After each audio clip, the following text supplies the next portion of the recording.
Hey guys, it's SoFlo Josh, and today I am reviewing the 2021 BMW X5 X-Drive M Sport. That's a very long name to say. Today's video is going to be a little bit different. I'm going to start with the driving and then talk about the exterior while I'm driving, of course.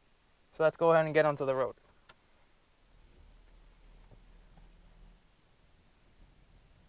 So this model is the 40i model with the X-Drive system, which is BMW's all-wheel drive system.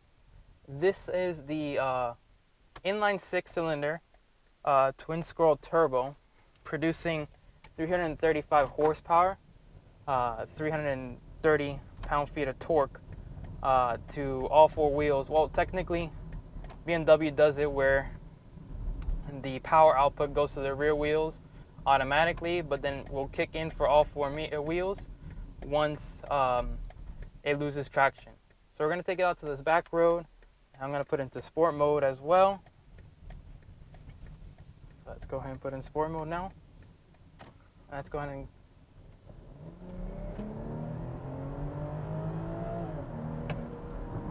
this inline six-cylinder is one of BMW's most smoothest inline six-cylinders they have to date. This is a great engine for an SUV like this. Mind you, this car weighs around 3,500 pounds, so it's a really great horsepower. The torque is very low end due to that twin scroll turbo. Like I mentioned before, twin scroll turbo has basically, it mitigates that whole entire lag just from a regular turbo. So this is a really great system as a whole. The engine is mated to a BMW in-house 8-speed automatic transmission. They are no longer using the ZF speed automatic transmission that everybody's known BMW to use for their past generations, the F series. Mind you, this is the G05 chassis. This is not the F15 chassis from the previous generation. There is also a BMW X5 M50i that has a ton of horsepower. Of course, it's the M Performance model with the V8, the 4.8 liter twin turbo V8. Produces around 400, I think 480 horsepower. If not, I'll mention that I'll put that in the bottom of the video right now. So let's go ahead and talk about the exterior of the car. So at the front end, you have this nice, it's a large grille, but I think it fits the SUV better than it does fit their sedans.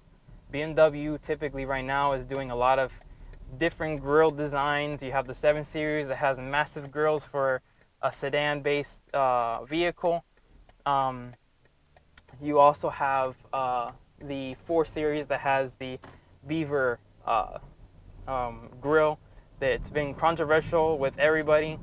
I personally don't like what BMW did with that, but that'll be for a later video whenever I get my hands on a 4 Series to go ahead and review. But I do like the way this grille looks. It's also active. It opens and closes depending on your speed. On highway, it closes for better aerodynamic purposes. On the sides of the bottom grille, it has air duct vents for the cooling of the brakes and aerodynamic purposes, of course. But the majority of them is, just covered up. I'm not a fan of that. I think they could have done a little bit different there, in my opinion, for more cooling, especially with the intercooler for this car since it's a turbo model. Now for the side of the vehicle. The side really does have this beautiful chisel line that goes from the front of the front fenders here all the way to the back end lights, which I really do like. It has this very nice presence of command. It has a nice stance. You can see that on the side it has this kind of like staggered kind of setup, even though it's really not staggered. So I think BMW did a really good job on the design point of view for the side profile. It has, since this is the M package, this has side skirts that are M Sport specific, as well as the fender covers for the wheel wells are not finished in the regular cladding kind of material that you find on the X line, which is their off-road, quote unquote off-road line. But I do like the way this body colored one matches. Like it does really add a little bit more to the effect of the car. So to the back of the vehicle, you have your dual exhaust tips. They are in an outlet kind of style, though the exhaust is actually put into the outlet itself, and they sound pretty good. It's nothing too drastic for a SUV. Most SUVs don't have a lot of sound out of them because the majority of the time it's a family SUV, so you don't really need a loud exhaust system. Let's say, for example, the counterpart of this is the 5 Series sedan. That makes more sense to have more of a exhaust that sounds louder.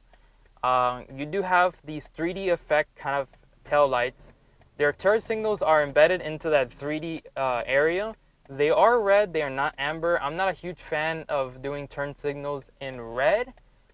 Personally, the red effect to them causes, it hurts my eyes whenever I'm driving behind it. I've seen this car multiple times with the turn signals on, and it hurts my eyes compared to an amber setup.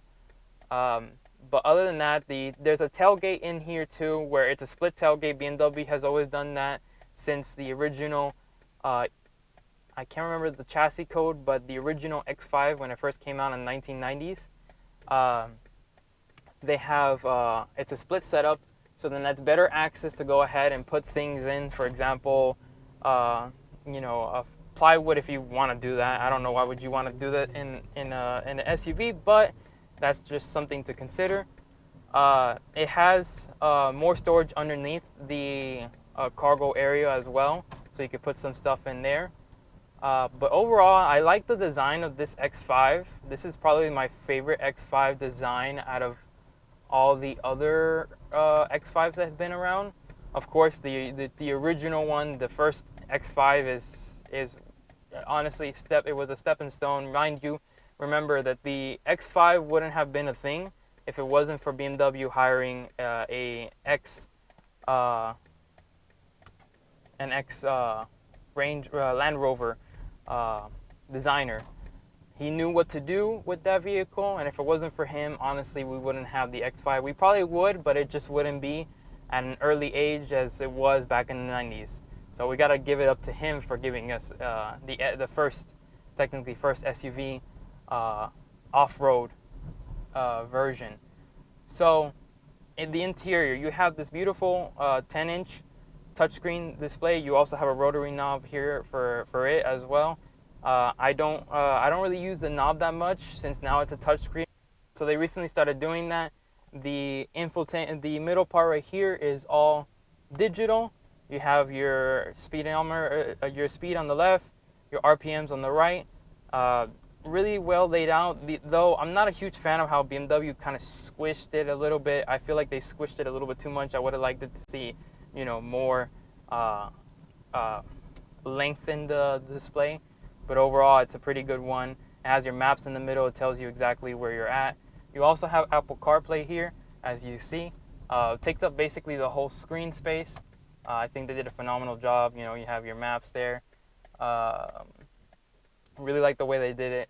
It has just tells you everything right to the point. When you put the vehicle in sport mode, it actually changes the whole entire display here. You could do an individual mode as well. BMW allows you to change the throttle response, the braking, and the steering feeling as well. So that's a pretty cool thing just to keep that in mind whenever you are thinking about going ahead and making it sporty. So like I was saying, there's the M50i, and then there's also the X5M. And the X5M is the top dog, 600 horsepower. That thing is a beast, and it looks gorgeous. It has basically the same body line as this one and everything, but remember, it's an M chassis, so the M chassis is a completely different one. In fact, they even changed the chassis code from G05 to F85, I think it is, if I'm not mistaken. If then I'll mention that here.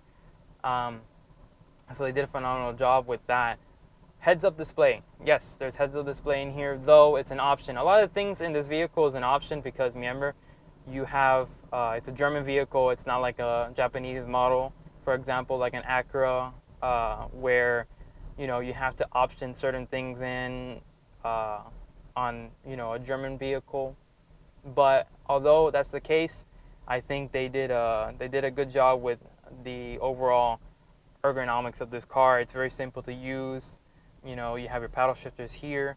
Paddle shifters are pretty good. You put the transmission in sport mode, you're good. So overall, it's really good. Comfort, like for a rear-wheel drive chassis SUV, there's not that much space up front because remember it's a rear-wheel drive chassis.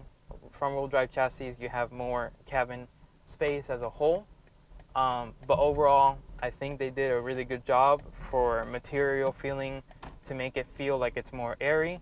You do have a panoramic sunroof. I believe this is standard from the base trim, actually, which is surprising for a German vehicle to actually do that. A lot of German vehicles don't do that.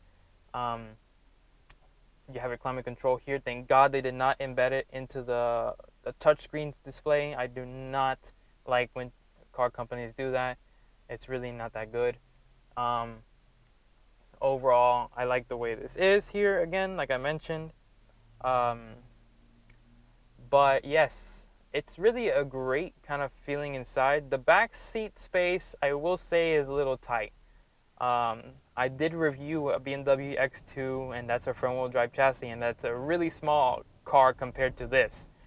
And that one actually had more leg room in the back compared to this, which is kind of ridiculous to say that a smaller car that's a hatchback has more space than this. So I think that BMW needs to go ahead and make this vehicle a little longer. There is a model above this one that's called the X7 that has more, cabin space. It has a 3-row and everything like that.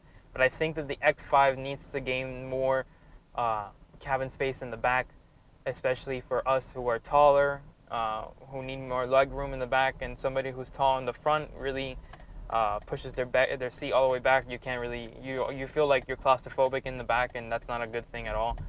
But other than that, they did a really good job with the back seat too. It's you can recline it.